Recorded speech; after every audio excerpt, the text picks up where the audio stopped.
Jake Morrison sat quietly in his chair at the big round table. The Galactic Council meeting room was full of strange sounds. Alien voices clicked, hummed, and buzzed as they talked about trade deals and border disputes. Jake looked tired. His dark hair was getting gray at the sides, and his blue eyes showed the weight of months of failed talks. Next to him, Dr. Lisa Campbell packed her papers into a small bag. She moved carefully, like someone who had made up her mind about something important. Her red hair was pulled back tight, and her green eyes stayed focused on her work. She did not look at the aliens around the table. Jake stood up slowly. The chair made a soft scraping sound on the metal floor. A few aliens glanced his way, but most kept talking. The human section of the Great Council chamber was small, just 4 chairs in a space that held hundreds of beings from across the galaxy. "We are leaving," Jake said in a quiet voice. His words were simple, but they carried weight. Chairman Vextar of the Zephyrian Empire looked up from his crystal tablet. His body was made of living crystal that changed colors when he was annoyed. Right now it was flashing red and orange. "Ambassador Morrison, we are in the middle of important business. Sit down." Jake shook his head. "No, we are done here." Lisa stood up too. Behind them, the 2 other humans in their group gathered their few belongings. Captain Roy Henderson, a big man with rough hands from years of shipwork, picked up a small case. Dr. Susan Wright, a thin woman with sharp eyes, closed her computer and put it in her bag. "Done with what?" asked Counselor Thisara. Her voice was like music, but there was confusion in it. The Meridian Collective had always been friendlier to humans than most other species. "Done asking for help that will never come," Lisa said. Her voice was calm, but Jake could hear the anger underneath. "Done being treated like children who do not understand the real world." Chairman Vexitar's crystal body flashed brighter. "You humans always think everything is about fighting. The galaxy is more complex than your simple minds can understand." Jake looked at him for a long moment. "Maybe we are simple. Maybe we do not understand your complex politics and your careful balance of power.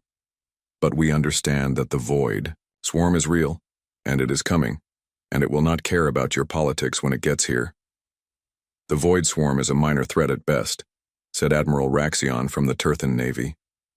His voice was deep and full of confidence. "A few dozen ships, maybe 100. Our fleets can handle them easily." 3,000 ships, Captain Henderson said quietly. "Our scouts counted them. 3,000 ships, and they are building more every day." The council chamber went quiet for a moment.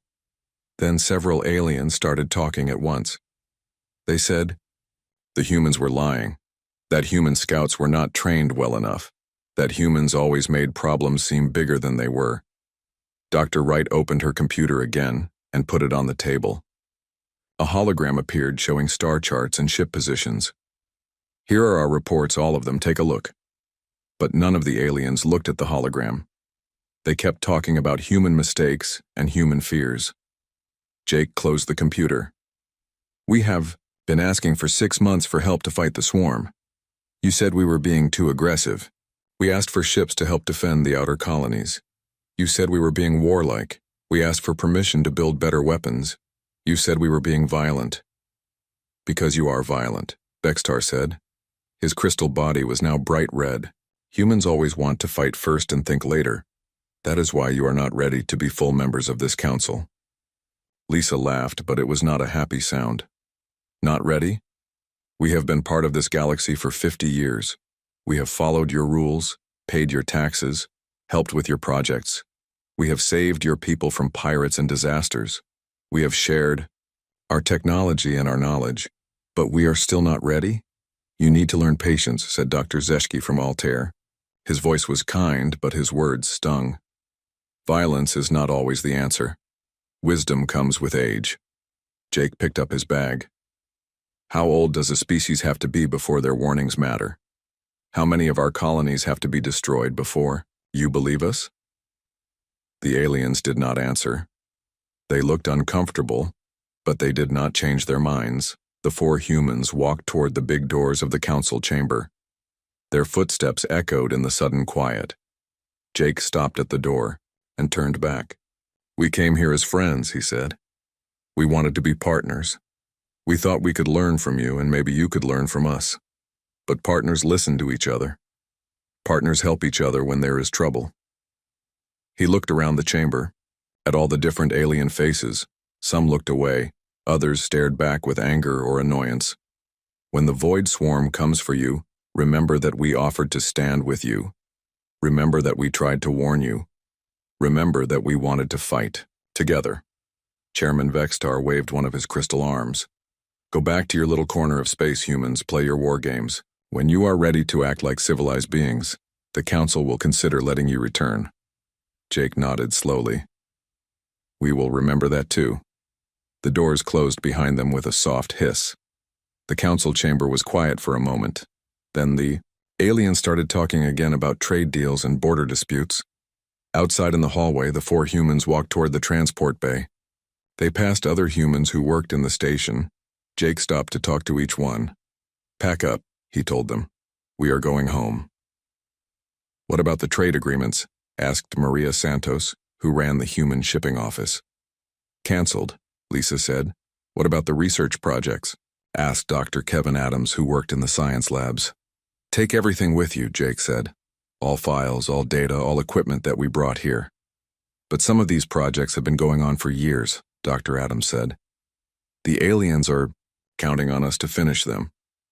Susan Wright looked at him with cold eyes. "Were they counting on us when we asked for help with the void swarm?"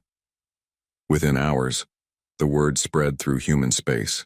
Every human colony, every human ship, every human station got the same message. It was short and simple. "Come home, now." Captain Henderson sent the message to his crew on the cargo ship New Dawn. They were loading supplies for the Centauri trade hub, a job they had been doing for 10 years. The alien workers they had been working with for all that time watched in confusion as the humans stopped their work and started packing. "Where are you going?" asked Zixtal, the station manager. He had been working with humans for so long that he spoke their language perfectly. "Home," Henderson said. "But what about the supply run to Kepler Station? They are waiting for these medical supplies." Henderson looked at the alien who had been his friend and business partner for a decade. "Find someone else to deliver them." "But there is no one else. The other shipping companies do not have the right permits for that route. It is too dangerous for most species." Henderson nodded. "I know. At the research station on Kepler, Dr. Wright deleted files and locked down laboratories. Her research on void swarm biology was the most advanced in the galaxy. She had been sharing her findings with alien scientists for years, hoping to build a defense against the growing threat. Dr. Zeschke found her in her lab packing the last of her equipment. "Susan, what are you doing? We need your research." "You need my research, but you do not need my warnings," she said without looking up. "The council makes political decisions. Science is different. We are colleagues, friends." Susan finally looked at him. "If we were friends, you would have supported us in the council meeting. You would have told them that our data was correct." "I could not go against the council's decision. You know that. And I cannot stay where my work is not valued." She sealed the last container and picked it up. "Good luck with the void swarm, Zeschke. You are going to need it." All across the galaxy, the same scene played out hundreds of times. Humans packed up and left. They did not make speeches or threats. They did not try to punish the aliens who had rejected them. They just left. The great human exodus took only 2 weeks. 50 years of human presence in galactic civilization was packed up and taken away. Empty offices, silent laboratories, and abandoned trade routes were all that remained. When it was over, human space went dark. No messages came out, no ships went in. The humans had returned to their little corner of the galaxy, and they were not talking to anyone. 3 months passed since the humans left. At first, nobody in the Galactic Council thought much about it. Chairman Vexitar had said good riddance to the violent humans, and most aliens agreed. They thought the galaxy would run better without human interference. But things started to go wrong. Councillor Thisara stood in front of the emergency council meeting. Her usually calm voice shook as she read from her reports. The beautiful singing quality of her voice was gone, replaced by worry and fear. Trade between our worlds is down by almost half, she said. Ships are not arriving on time, some are not arriving at all. The council chamber buzzed with confused voices. How could this be happening? The galaxy had been trading for thousands of years before humans even learned to fly between stars. Admiral Raxion shifted in his seat. His confident voice from 3 months ago was quieter now. Our supply ships are having trouble with the dangerous shipping routes. The crews say the routes are too risky. Thaisara nodded. The humans used to take those routes. They said the danger was acceptable if you were careful and prepared.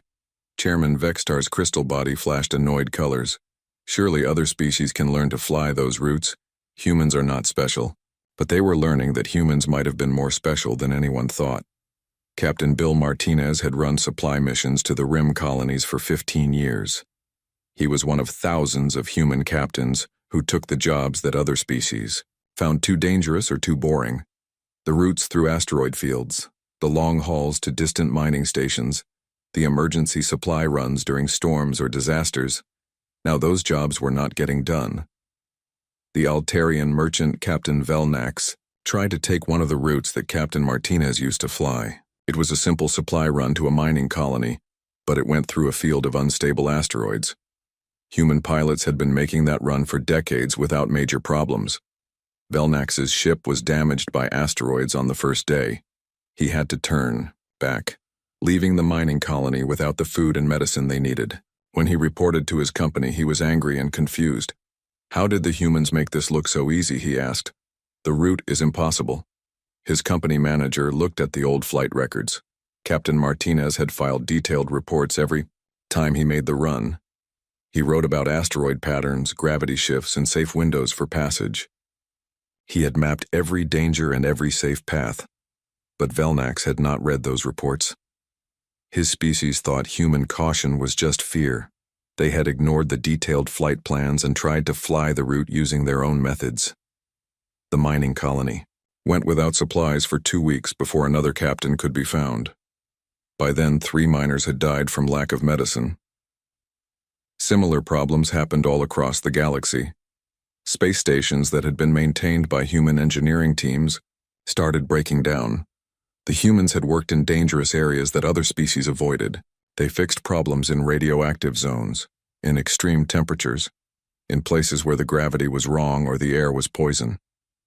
Dr. Angela Rivers had been the chief engineer at Central Station, the galaxy's biggest trade hub.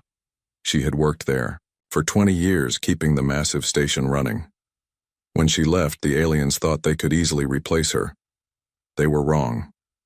Central Station was old, built by a dozen different species over hundreds of years. Each species had used different technology, different materials, different ideas about how things should work. Dr. Rivers had learned all of it. She knew which systems worked together and which ones fought each other.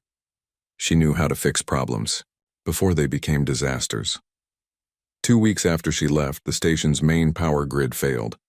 The backup systems tried to take over, but they were not compatible with the old Zephyrian crystal technology. The station went dark for 6 hours. The alien engineers who tried to fix it made the problem worse. They did not understand how Dr. Rivers had modified the systems to make them work together.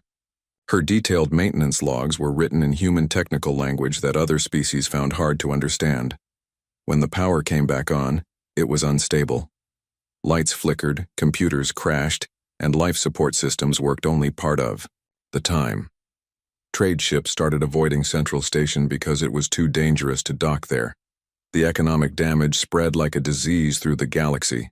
Ships that could not dock at Central Station had to find other routes, but those routes were longer and more expensive. The cost of moving goods between worlds doubled, then tripled. Food became expensive on worlds that imported most of their supplies. Energy costs went up when power stations could not get the materials they needed. Medical supplies ran short when the complex distribution networks failed. Dr. Patricia Moore had been working on those distribution networks for years. She was a logistics expert, someone who figured out how to move millions of tons of supplies between thousands of worlds. It looked like simple math to most aliens, but it was much more complicated than that. Every world had different needs, different seasons, different problems. Some worlds needed food during their winter months. Others needed building materials after storm seasons. Some worlds produced more than they needed and could export, but only at certain times of the year. Dr. Moore had built computer models that tracked all of this. She knew which world would need what and when, and how to get it there. She coordinated with thousands of ship captains, station managers, and local officials. When she left, the aliens tried to use her computer models. But the models were built around human shipping networks and human communication systems. Without the human crews to carry out the plans, the models became useless. Worlds that had never worried about food shortages suddenly faced empty stores. Factory worlds could not get raw materials. Agricultural worlds could not sell their crops. The Meridian Collective's homeworld was one of the worst hit. They had specialized in art and philosophy for centuries, importing most of their food and manufactured goods. Dr. Moore had made sure they always had what they needed. Now their supply ships were weeks late. When ships did arrive, they brought the wrong things. Instead of the grain they needed for their population, they got luxury items that nobody wanted. Instead of medical equipment for their hospitals, they got raw metal ore that they had no way to process. Riots started in the Meridian cities when people could not find food in the stores. The peaceful philosophers who had looked down on human violence found themselves facing angry crowds in their own streets. But the worst was yet to come. Admiral Chen Wang had been warning the Galactic Council about the Void Swarm for 2 years. His intelligence network had been tracking the alien invasion fleet as it moved through empty space toward the galaxy's edge. The Council had ignored his warnings, calling them human paranoia and warmongering. They said the Void Swarm was just a small group of raiders who could be dealt with by local defense forces. Wang's spy network had been built over decades. Human agents worked in dangerous places, gathering information that other species could not or would not collect. They worked alone, far from help, using their own resources and taking huge risks. When the humans left, that spy network went with them. The first sign of real trouble came from the Rim colonies. 3 mining stations went silent in the same week. At first, the aliens thought it was just communication problems. Equipment failed sometimes, especially in the dangerous regions near the galaxy's edge. But when patrol ships went to investigate, they found empty space where the stations used to be. No debris, no distress signals, no survivors. The stations had simply vanished. Admiral Raxion commanded the patrol fleet that found the empty space. He stared at his scanner displays in confusion. In all his years of military service, he had never seen anything like this. Where did they go? Asked his second in command. Raxion had no answer. Stations did not just disappear. Even if they were destroyed, there should be wreckage, bodies, some sign of what happened. The reports from his scouts were all the same. Empty space, no traces, no clues. It was as if the stations had been erased from existence.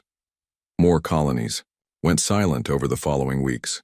The pattern spread inward from the galaxy's edge, but slowly, carefully, like something was testing the defenses. Dr. Rebecca Adams could have told them what was happening. She had been studying Void Swarm tactics for years. She knew they consumed their targets completely, breaking down matter at the molecular level and using it to build more ships and weapons. But Dr. Adams was gone, back in human space with all her research. The aliens had copies of her public reports, but those were just summaries. The real knowledge, the detailed analysis of how the swarm operated, had left with her. The Galactic Council called emergency meetings to discuss the disappearing colonies, but without human intelligence networks, they were blind. They did not know how many swarm ships there were, where they came from, or where they would strike next. Chairman Vextar's crystal body stayed dark during these meetings. The confident leader who had dismissed human warnings 3 months ago now looked small and worried. "Perhaps," said Counselor Thisara carefully, "we should consider contacting the humans. They seem to have had better information about this threat." Vextar's body flashed angry red. "We will not go crawling back to those primitives. The galaxy survived for millions of years without humans. We can handle this problem ourselves. 6 months had passed since the humans left and the galaxy was burning. The void swarm had consumed 12 star systems. Entire worlds were gone, turned into empty space and floating dust. The beautiful crystal cities of the Zephyrians, the floating gardens of the Altarians, the ancient libraries of the Meridians, all of them had vanished without a trace. Fleet Commander Raxion stood on the bridge of his flagship, watching his forces retreat from another failed battle. His proud Turthan navy, which had never lost a major engagement in 300 years, was being destroyed piece by piece. The enemy ships were like nothing he had ever seen. They moved in perfect coordination, as if controlled by a single mind. When his forces tried to outflank them, they responded instantly. When his ships tried to retreat, the enemy knew exactly where they would go. "Commander," his communications officer called out, "we are receiving surrender offers from the enemy." Raxion laughed bitterly. "The void swarm does not take prisoners. They consume everything." He thought about Admiral Chen Wang, the human who had tried to warn them about swarm tactics. Wang had explained that the enemy was not just an invasion force. It was a living weapon that grew stronger with every victory. Each world they consumed gave them more resources to build more ships, more weapons, more soldiers. The aliens had not listened then. Now Raxion wished desperately that he could ask Wang for advice. But the humans were gone, sealed away in their own space, and they were not answering any calls. The economic collapse that had started with missing supply ships was now complete. Worlds that had imported food for centuries were starving. Manufacturing centers could not get raw materials. Medical facilities ran out of basic supplies. On the Meridian homeworld, Counselor Thisara walked through streets that had once been filled with art and music. Now they were empty except for long lines of hungry people waiting for food rations. The beautiful crystal fountains had been turned off to save energy. The floating sculptures had fallen to the ground because nobody knew how to maintain the anti-gravity systems. Dr. Maria Santos had been the human coordinator for the Meridian Food Distribution Network. She had made sure that grain shipments arrived on schedule, that storage facilities were properly maintained, that emergency supplies were ready for disasters. Without her, the system had collapsed in weeks. Ships arrived with the wrong cargo, or did not arrive at all. Food rotted in warehouses because nobody knew how to preserve it properly. Distribution centers broke down because the maintenance crews did not understand the human-designed equipment. Thisara had once thought that logistics was simple work that any intelligent being could do. Now she understood that Dr. Santos had been managing thousands of complex variables, making decisions every day that kept millions of people fed. The counselor tried to contact other worlds for help, but they all had the same problems. The careful balance of trade and resources that had kept the galaxy stable for centuries was gone. Chairman Vexitar faced a vote of no confidence in the Galactic Council. More than half the member species wanted him removed from power. They blamed him for the crisis, for dismissing the human warnings, for driving away the species that had been holding galactic civilization together. "How could we have known?" Vexitar demanded during the emergency session. His crystal body flashed desperate colors. "The humans never told us how important they were. They acted like servants, taking orders and doing simple work." "Maybe that was the point," said Dr. Zeshki from his seat in the Altarian section. "Maybe they were not servants. Maybe they were partners and we treated them like servants." The old scientist looked tired and sad. He had worked with human researchers for decades, but he had never understood what they were really doing. Dr. Susan Wright had shared her research freely, but she had also been building something larger, a network of knowledge and cooperation that spanned the galaxy. When the humans left, that network had died. Dr. Wright's research on void swarm biology was the most advanced in the galaxy, but the copies left behind were incomplete. She had shared her findings, but not her methods. She had published her conclusions, but not the detailed work that led to those conclusions. The alien scientists who tried to continue her research found gaps they could not fill. Her notes referenced experiments they had never seen, data they did not have access to, techniques they did not understand. She was not just doing research, Zeshki explained to his fellow scientists. She was teaching us, slowly, carefully, trying to help us understand. But we thought we already knew everything we needed to know. The worst part was that the humans had tried to warn them about more than just the Void Swarm. Ambassador Jake Morrison's final speech to the Council had been recorded and stored in the archives. Now, as the crisis deepened, more and more aliens listened to that recording. "When the darkness comes for you," Morrison had said, "remember that we offered to stand with you." The darkness had come, and the galaxy was learning what it meant to stand alone. The Altarian homeworld was next in the Void Swarm's path. The ancient world had been the center of galactic philosophy for thousands of years. Its universities trained the brightest minds from dozens of species. Its libraries contained the accumulated wisdom of countless civilizations. None of that mattered to the Void Swarm. The attack began at dawn, local time. Thousands of enemy ships dropped out of hyperspace and surrounded the planet. The Altarian Defense Fleet, what was left of it after months of defeats, moved to intercept. The battle lasted 4 hours. When it was over, the defense fleet was gone and the swarm ships began their descent to the planet's surface. Dr. Zeshki stood in his laboratory, watching the enemy ships land through his window. He had spent his life studying the nature of intelligence and consciousness. Now he was about to become part of a collective mind that consumed everything in its path.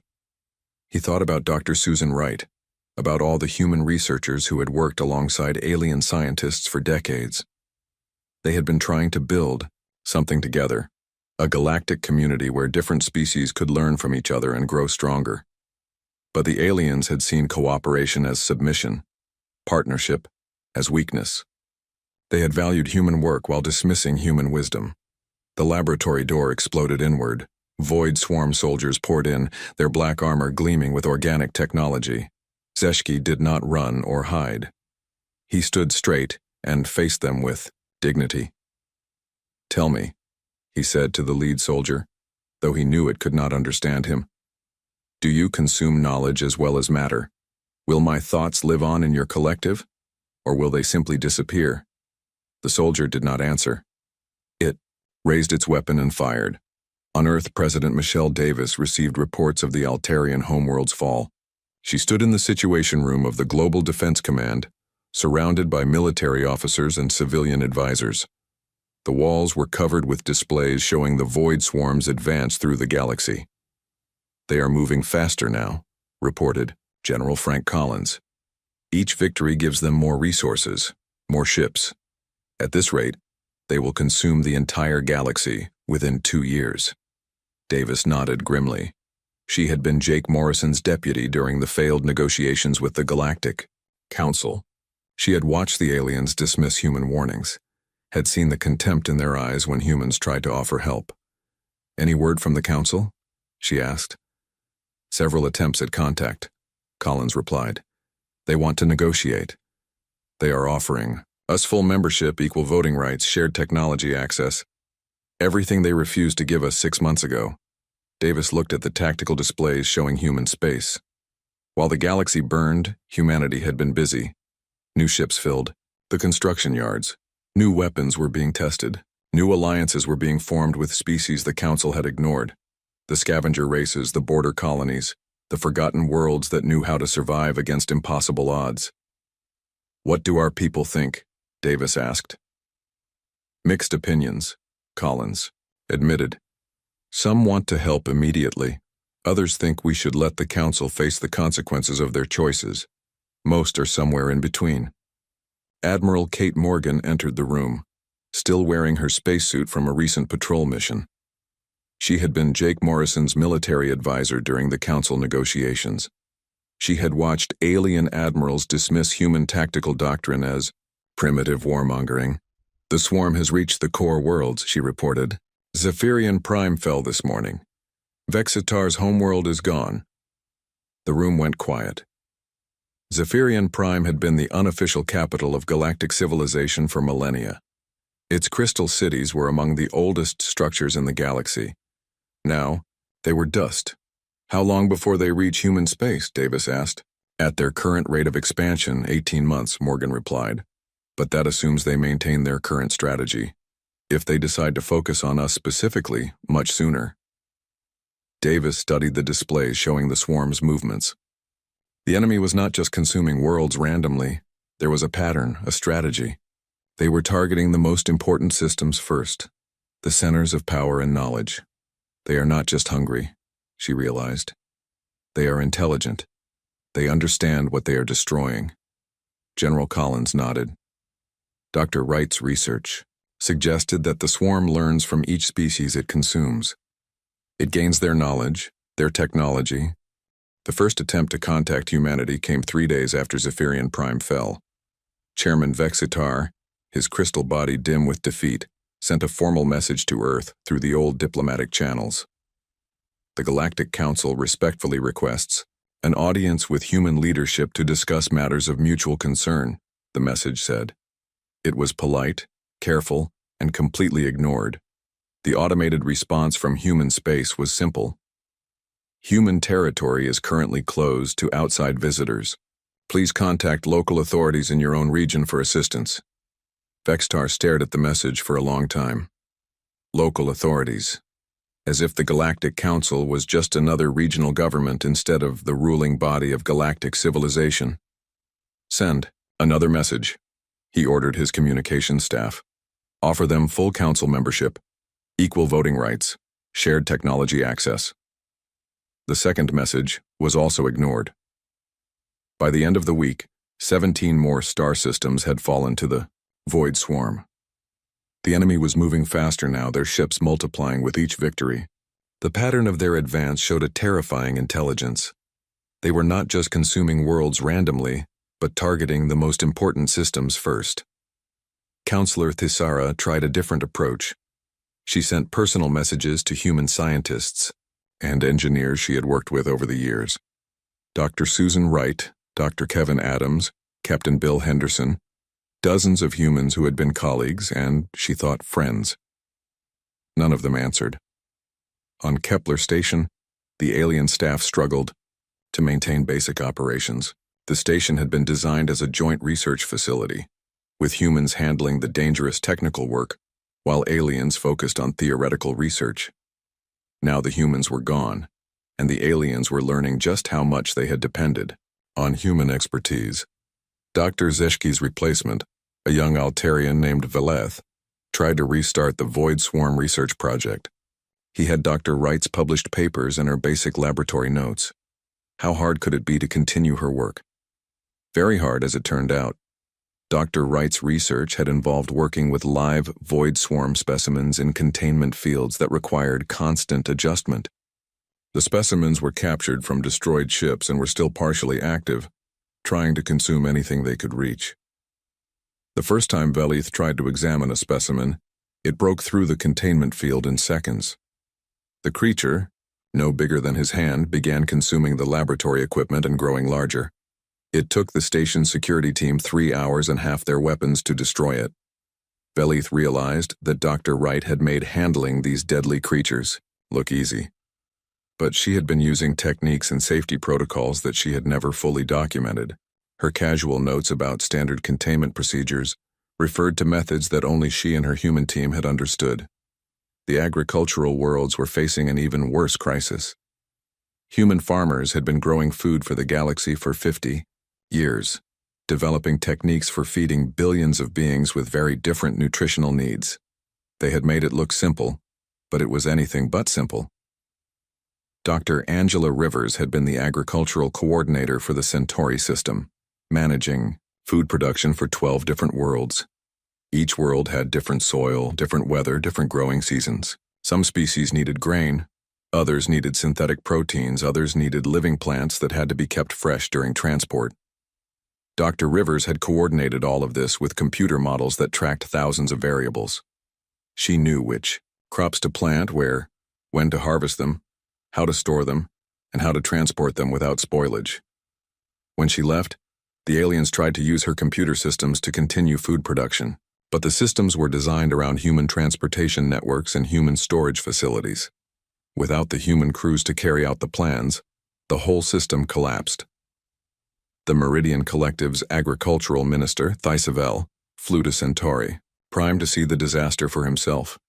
He found fields of rotting crops that nobody knew how to harvest properly, storage silos full of grain that was spoiling because the preservation systems needed constant human maintenance. How did one human woman coordinate all of this? He asked the local officials. They had no answer. Dr. Rivers had worked 16-hour days, managing supply chains across multiple star systems, troubleshooting problems in real time, adapting to weather disasters and equipment failures. She had made it look routine, but it had required skills and knowledge that took decades to develop. The transportation crisis was even worse. Human pilots had been flying the galaxy's most dangerous shipping routes for generations. They knew every asteroid field, every gravity anomaly, every solar storm pattern. They had developed techniques for navigating hazards that other species avoided entirely. Captain Roy Henderson had been flying the Epsilon route for 20 years. It was a supply run to mining colonies in the outer rim, through a region filled with unstable stars and shifting asteroid fields.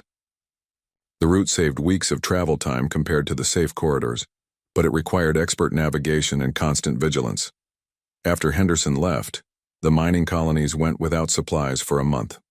Finally, a Turthan captain named Raxavel volunteered to try the route. He was an experienced pilot with an excellent safety record. His ship was destroyed by a solar flare on the second day. The same type of flare that Henderson had been avoiding for 20 years by reading solar weather patterns and timing his jumps carefully. Raxavel had not known to watch for the signs. He had not known that the route required specific shielding, modifications that Henderson had developed through trial and error. He had not known about the safe harbors where ships could wait out dangerous conditions. The mining colonies finally had to be evacuated because no other pilot was willing to risk the Epsilon route. Similar disasters happened throughout the galaxy. Space stations broke down because human engineers were not there to maintain them. Trade routes became impassable because human pilots were not there to navigate them. Supply networks collapsed because human coordinators were not there to manage them. But the military situation was the worst of all. Admiral Raxion stood in the ruins of the Turthan Naval Academy, looking at holographic displays that showed the latest tactical simulations. His best strategists had been trying for months to develop effective tactics against the Void Swarm, and they were failing badly. The Swarm fought like nothing the galaxy had ever seen. They used no formations that alien military doctrine could predict. They employed strategies that seemed to violate basic principles of warfare. They coordinated perfectly across vast distances, as if controlled by a single mind. Admiral Chen Wang had tried to explain swarm tactics to the Council months ago, but nobody had listened. His reports had described an enemy that fought without regard for individual survival, that treated each ship as an expendable part of a larger organism. Now Raxion desperately needed that knowledge, but Wang was gone. The human military advisors who might have helped develop countermeasures were all back in human space, and they were not sharing their expertise with the people who had called them primitive warmongers. The Academy's War College began incorporating human tactical doctrine into their curriculum, but it was too little too late. General Frank Collins had written extensively about logistics, about the importance of supply lines and redundant planning. Colonel Steve Baker had developed innovative approaches to defensive warfare that emphasized flexibility and adaptation. The alien generals tried to implement these human ideas, but they did not understand the underlying philosophy. Human military thinking was based on assuming the worst and preparing for it. Alien military thinking was based on elegant solutions and overwhelming technological superiority. The two approaches were fundamentally different, and it took years of training to think like a human soldier. The breaking point came when the Void Swarm reached the core worlds. The ancient Zephyrian homeworld, Chairman Vextar's own planet, fell in less than 3 days. Vextar watched the destruction from his evacuation ship, seeing billion-year-old crystal cities consumed by the relentless enemy. His people, the oldest and most advanced species in the galaxy, had been reduced to refugees fleeing for their lives. The planet's defense grid, built with the finest Zephyrian technology, had been useless against the swarm. The enemy ships had adapted to every weapon, countered every strategy, overwhelmed every defense. How? Vexitar whispered to himself as his homeworld died. How did the humans know this would happen? His aide, one of the few survivors from the planet's government, looked at him with tired eyes. Maybe they did not know, Chairman. Maybe they just prepared for the worst possibility, while we prepared for the best. It was a painful truth. The humans had been planning for disasters that might never come, building defenses against threats that seemed unlikely, preparing for wars they hoped would never happen. The aliens had called this paranoia and militarism. Now they understood it was wisdom. As more refugee ships fled the dying world, reports came in from across the galaxy. The swarm was accelerating its advance, consuming multiple systems simultaneously. The careful balance of galactic civilization was collapsing completely. The emergency session of the Galactic Council was smaller than it had ever been. Half the member species had lost their homeworlds to the Void Swarm. Others were fighting for survival in their last remaining colonies. The great chamber that had once held hundreds of delegates now echoed with the voices of fewer than 50 survivors. Chairman Vexitar stood at the center of the room, his crystal body dim and cracked from stress. He had aged decades in the past year, watching his civilization crumble around him. The proud leader who had dismissed human warnings now faced the end of everything he had tried to protect. "Fellow beings," he began, his voice barely above a whisper, "we gather here today to face a truth that we should have accepted long ago." The remaining delegates listened in silence. There was no more political maneuvering, no more species rivalry, no more ancient pride. There was only desperation and the growing certainty that they had made a terrible mistake. "The Void Swarm has consumed 60% of our worlds," Vexitar continued. "Our fleets are destroyed. Our economies have collapsed. Our people are dying, or fleeing to the few safe havens that remain." Counselor Thisara, speaking for the Meridian survivors, stood up slowly. "We all know why we are really here, Chairman. We need to ask the humans for help." The words hung in the air like a confession of failure. For 1,000 years, the Galactic Council had been the supreme authority in their region of space. Now, they were reduced to begging for assistance from the species they had called primitive. "I formally propose," Vexitar said, each word causing him pain, "that we request the return of humanity to the Galactic Council. We acknowledge our error in judgment and humbly ask for their assistance in our darkest hour." The vote was unanimous. There was no debate, no discussion, no alternative proposals. Every surviving delegate raised their hand, arm, tentacle, or wing in agreement. The message they sent to Earth was simple: "We were wrong, please help us." The response came not from Earth's government, but from Admiral Kate Morgan, commander of the Human Defense Fleet. Her image appeared on screens throughout the remaining Council worlds, transmitted on every frequency, in every language the galaxy used. "People of the Galactic Council," she began, her voice calm but firm, "we received your message. We also received your previous messages, all 47 of them, over the past 8 months. Morgan was a middle-aged woman with gray streaks in her brown hair and lines around her eyes that spoke of years spent making difficult decisions. She wore the simple blue uniform of the human space navy, with no decorations or symbols of rank except the small admiral's star on her collar. You ask for our help now that your worlds are burning and your people are dying. You offer us partnership now that you need our ships and our soldiers. You promise us equality now that you have no other choice." The alien delegates watching the broadcast shifted uncomfortably. Morgan's words were not angry or accusatory, but they cut deeper than any insult could have. "1 year ago we told you that the storm was coming. We offered to weather it together. You chose pride over partnership, ancient authority over present need. You called us violent primitives who did not understand the complexities of galactic politics." Morgan paused, letting her words sink in. Behind her, the camera showed glimpses of human ships and stations, all bearing signs of intense activity and preparation. "We understood the complexities perfectly. We understood that politics matter less than survival when the enemy comes for you. We understood that civilized debate means nothing when your children are dying. We understood that sometimes the only choice is to fight or be consumed." She leaned forward slightly, looking directly into the camera as if she could see each alien, delegate personally. But we also understand something else. We understand loyalty. We understand that when people ask for help, you give it if you can. We understand that abandoning others to suffer and die is not an option, even when those others have abandoned you first. The broadcast switched to show human fleets in action. Massive ships engaged void swarm forces at the galaxy's edge, not retreating but advancing, pushing the enemy back with tactics and weapons no other species had managed to deploy effectively. For the past year, while you struggled with the consequences of our departure, we have been preparing, not hiding, not cowering behind our borders, but getting ready to do what we always knew we would have to do eventually. The images showed human marines boarding damaged alien vessels, rescuing survivors. Human medical ships treating wounded refugees. Human engineers repairing critical infrastructure on worlds the swarm had partially consumed. We have been fighting the void swarm for 8 months now, not because the Council asked us to, but because it was the right thing to do. We have been protecting refugee convoys, evacuating colonies, and pushing the enemy back one system at a time.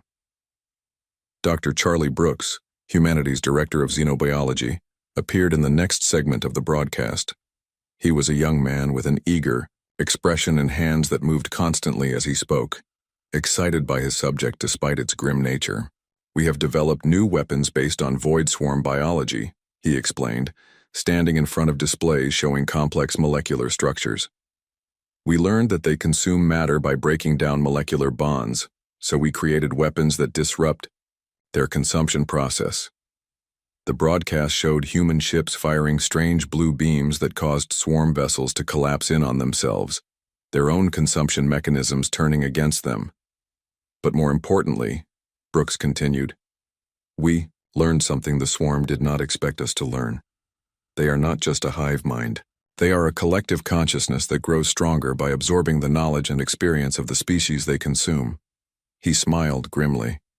Which means they have been learning galactic military tactics, galactic technology, galactic ways of thinking. But they have not been learning human tactics because we left before they could study us. The implications were staggering.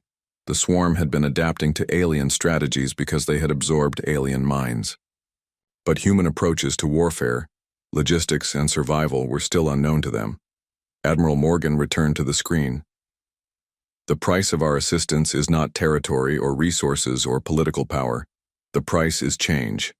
Real change. Not just words and promises. She gestured to a document that appeared beside her image. These are our terms for rejoining galactic civilization. We will not return as junior partners or helpful servants. We will return as equals with full authority to make the decisions that need to be made. The terms were revolutionary. The new Galactic Alliance would be based on merit rather than species age or technological advancement.